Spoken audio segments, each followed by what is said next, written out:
حضرات گرامی، اب بلا کسی تاخیر کے ہم اپنے پروگرام کو ایک نئے رخ پر لے جا رہے ہیں، وہ ہے خطابت اور تقریر کا میدان، کہ جس کی اہمیت اور افادیت ہر دور میں مسلم رہی ہے۔ ماضی سے لے کر موجودہ زمانے تک انسان نے خطابت کے جوہر سے وہ میدان ہموار کیے ہیں جو تیغ و شمشیر سے نہیں ہو سکتے تھے۔ خطابت وجد میں آئے تو ہتھیار بن جائے، خطابت وجد میں آئے تو ہتھیار بن جائے، کبھی نیزہ کبھی خنجر کبھی تلوار بن جائے۔ خطابت کی گل فشانی مسلم ہے زمانہ میں، خطابت کی گل فشانی مسلم ہے زمانے میں، یہ نجاشی کے آگے جعفر طیار بن جائے۔ تو آئیے اس کا ایک نمونہ پیش کرنے کے لیے، جس کا موضوع سخن صحبت اہل اللہ۔ زمانہ دوستو جوں ترقی کرتا جا رہا ہے، وہ برائی اور فساد کی طرف بڑھتا جا رہا ہے، اتنی ہی ضرورت اس موضوع کی اور اس صحبت اہل اللہ کی بڑھتی جا رہی ہے، کیونکہ صحبت اہل اللہ ہی وہ علاج ہے جو انسان کو صلاح و تقویٰ پر آمادہ کرتا ہے۔ اہل اللہ کی صحبت کی برکت سے دلوں کی دنیا بدل جاتی ہے۔ کسی شاعر نے کہا ہے، جلا سکتی ہے شمع کشتہ کو موج نفس ان کی، جلا سکتی ہے شمع کشتہ کو موج نفس ان کی، الہی کیا چھپا ہوتا ہے اہل دل کے سینوں میں۔ نہ پوچھ ان خرقہ پوشوں کو ارادت ہو تو دیکھ ان کو، نہ پوچھ ان خرقہ پوشوں کو ارادت ہو تو دیکھ ان کو، ید بیضا لیے بیٹھے ہیں اپنی آستینوں میں۔ تمنا درد دل کی ہے تو کر خدمت فقیروں کی، تمنا درد دل کی ہے تو کر خدمت فقیروں کی، نہیں ملتا ہے یہ گوہر بادشاہوں کے خزینوں میں۔ تو آئیے اس عنوان پر لب کشائی کرنے کے لیے میں دعوت دیتا ہوں درجہ دوم کے طالب علم محمد عامر کو کہ آئے اور تقریر پیش فرمائے۔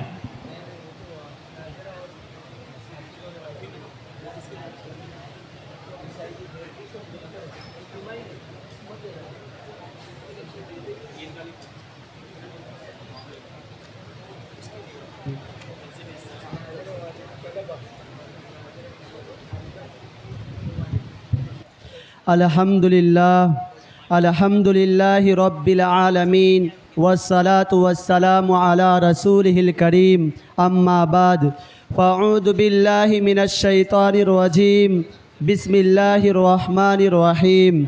یا ایہا الذین آمنوا اتقوا اللہ وکونوا مع الصادقین، وقال النبی صلی اللہ علیہ وسلم المرء مع من احب۔ جلا سکتی ہے شمع کشتہ کو موج نفس ان کی، الہی کیا چھپا ہوتا ہے اہل دل کے سینوں میں۔ نہ پوچھ ان خرقہ پوشوں کو ارادت ہو تو دیکھ ان کو، ید بیضا لیے بیٹھے ہیں اپنے آستینوں میں۔ تمنا درد دل کی ہے تو کر خدمت فقیروں کی، تمنا درد دل کی ہے تو کر خدمت فقیروں کی، نہیں ملتا ہے یہ گوہر بادشاہوں کے خزینوں میں۔ ماشاءاللہ۔ اسٹیج پر جلوہ افروز علماء کرام، اساتذہ کرام، معزز صدر جلسہ، سامعین کرام، تجربہ شاہد ہے، دنیا اس پر مہر تصدیق ثبت کرتی ہے کہ صحبت چاہے نیک ہو یا بد، شریعت موسوی عیسوی اور خود شریعت محمدی میں بھی تمام احکام کے واضح ہو جانے کے باوجود تاکیدی حکم کیا گیا کہ پیغمبروں کی اتباع کرو، جو صحبت اختیار کیے بغیر ممکن نہیں۔ صحابہ کرام رضی اللہ تعالیٰ عنہ کے سامنے قرآن کریم نازل ہوا، جس میں سب کچھ بالکل واضح ہے، تبیانا لکل شیء، اس کے باوجود نبی کریم صلی اللہ علیہ وسلم کو حکم دیا گیا وَيُزَكِّيهِمْ کہ آپ ان کا تزکیہ کریں۔ معلوم ہوا کہ کسی نہ کسی مزکی کا ہونا ضروری ہے، جیسے کپڑوں کی صفائی کے لیے دھوبی کی ضرورت ہوتی ہے، ٹھیک اسی طرح باطنی صفائی کے لیے بھی مزکی کی ضرورت ہوتی ہے۔ چنانچہ صحابہ کرام رضی اللہ تعالیٰ عنہ اجمعین کو جو شرف نصیب ہوا، وہ محض ان کی ریاضت اور علمی کمالات سے نہیں بلکہ نبی کریم صلی اللہ علیہ وسلم کی صحبت بابرکت سے یہ مرتبہ ملا۔ اگر کسی نے ایمان کی حالت میں نبی کریم صلی اللہ علیہ وسلم کے چہرہ انور کا صرف ایک مرتبہ دیدار کر لیا تو پوری دنیا کے اولیاء، غوث و ابدال اور اقطاب مل کر بھی ان کے ادنا درجے کو نہیں پہنچ سکتے۔ اسلام کے دھڑکتے دلوں، آپ کو معلوم ہوگا کہ انبیاء کرام یہاں تک کہ سرکار دو عالم صلی اللہ علیہ وسلم سے بھی اللہ نے بکریاں چروائے، اور حضرت موسیٰ علیہ السلام جن کے مزاج میں بہت سختی تھی انہوں نے بھی 10 سال تک بکریاں چرائی۔ کیوں؟ اس میں مصلحت تھی کہ بکریوں کی صحبت سے بھی عجز و انکساری، تواضع اور مسکنت پیدا ہوتی ہے۔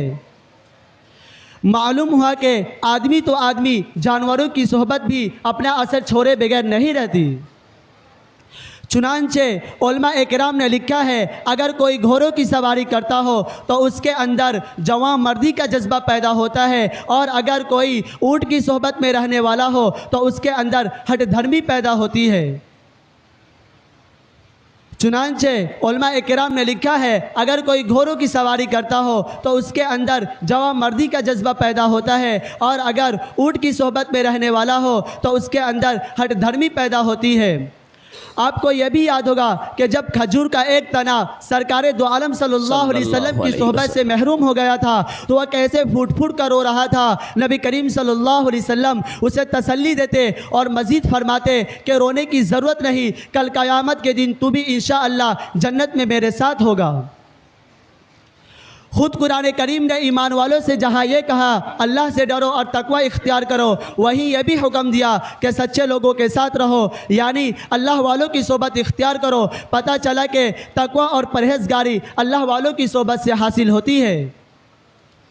ایک دوسری جگہ قرآن کریم میں ایک دعا نقل کی گئی ہے، اس میں یہ بھی ہے کہ ہمیں نیک لوگوں کے ساتھ موت دے وَتَوَفَّنَا مَعَ الْأَبْرَارِ، اور یہ تبھی ہو سکتا ہے جب کہ ابرار کی صحبت اختیار کی جائے۔ معلوم ہوا کہ اہل اللہ کی صحبت مطلوب ہے۔ سامعین کرام، حضرت ابو بکر کو صدیق کس نے بنایا؟ تاجدار مدینہ کی صحبت نے۔ حضرت عمر فاروق رضی اللہ تعالیٰ عنہ جنہیں بکریاں چرانے نہیں آتی تھی، انہیں لَوْ كَانَ بَعْدِي نَبِيٌّ لَكَانَ عُمَرَا کا مزاج کس نے بنایا؟ نبی کریم صلی اللہ علیہ وسلم کی صحبت بابرکت نے۔ اس لیے اس بات کا یقین جانے کہ جو اللہ والوں کی صحبت اختیار کرتا ہے اور ان کی مجلس میں بیٹھ جاتا ہے تو اللہ تبارک و تعالیٰ اسے بھی محروم نہیں کرتے۔ چنانچہ بخاری شریف کی حدیث ہے کہ اللہ تبارک و تعالیٰ فرمائیں گے ذکر کی مجلس یعنی اللہ والوں کے ذکر کی مجلس یعنی اللہ والوں کے ساتھ بیٹھنے والوں کی میں نے مغفرت فرما دی، تو ایک فرشتہ کہے گا اے الہ العالمین فلاں بندہ تو اپنی ضرورت سے آیا تھا، تو اللہ تبارک و تعالیٰ فرمائیں گے ہم الجلساء لا یشکا جلیسہم، وہ سب اللہ والوں کے ساتھ بیٹھنے والے ہیں، ان کے ساتھ بیٹھنے والا بھی محروم نہیں ہوتا۔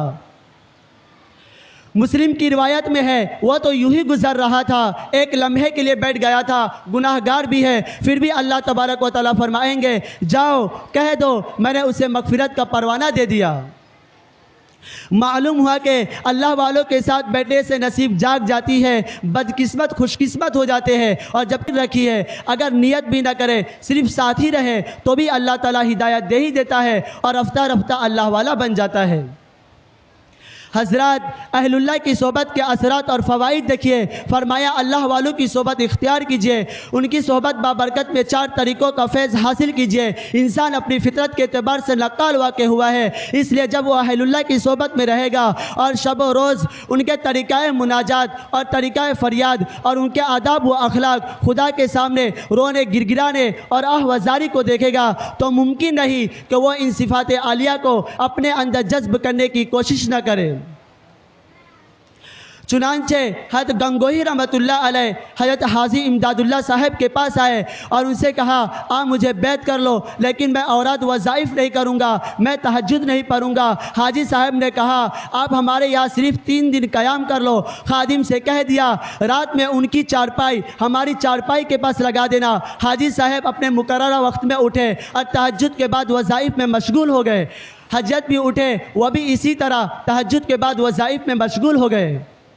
فرمایا ایسا کیوں؟ کہنے لگے جب آپ کے زبان مبارک سے لا الہ الا اللہ سنا تو بہت لذت محسوس ہوئی۔ اندازہ لگائیے کہ صحبت کا کیسا اثر ہوا۔ سرکار دو عالم صلی اللہ علیہ وسلم ایک مرتبہ صحابہ کرام کے درمیان تشریف فرما رہے تھے کہ سامنے سے ایک صحابی آئے اور کہنے لگے یا رسول اللہ مجھے زنا کی اجازت دیجیے۔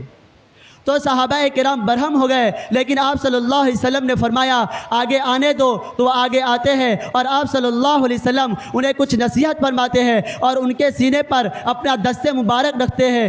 دیکھیے چند منٹ کی صحبت اور دست مبارک کی برکت کا یہ اثر ہوا کہ وہ صحابی خود فرماتے ہیں اس کے بعد میرے دل میں زنا کا خیال تک بھی نہیں آیا۔ یہ ہے صحبت کی برکت جس نے یہ اثر کیا۔ دوستو یہ تو ایک آدمی ہے، لیکن ایک کتا غیر ذوی العقول جسے بعض نے تو نجس العین قرار دیا ہے، جب اس نے چند اللہ والوں کی صحبت اختیار کی تو اللہ تبارک و تعالیٰ نے اس کے جسم کو محفوظ رکھ کر دنیا والوں کے لیے ایک عبرت بنا دیا، اور قرآن جیسی مقدس کتاب میں وَقَلْبُهُمْ بَاسِطُ ذِرَاعَيْهِ کے ذریعے تذکرہ فرمایا۔ اور بعض روایت سے تو معلوم ہوتا ہے کہ کل قیامت کے دن وہ کتا بھی جنت میں جائے گا۔ اندازہ لگائیے جب اللہ تعالیٰ ایک کتے کو اللہ والوں کی صحبت سے اتنا نواز سکتے ہیں تو کیا ایک انسان جو اشرف المخلوقات ہے اسے محروم کیا جائے گا؟ ہرگز ہرگز نہیں۔ آئے اور عہد کیجئے اور اللہ والوں کی صحبت اختیار کر کے اپنے دلوں کو ضرور صاف کریں۔ اللہ تعالیٰ ہم سب کو عمل کرنے کی توفیق عطا فرمائے۔ وآخر دعوانا ان الحمد للہ رب العالمین۔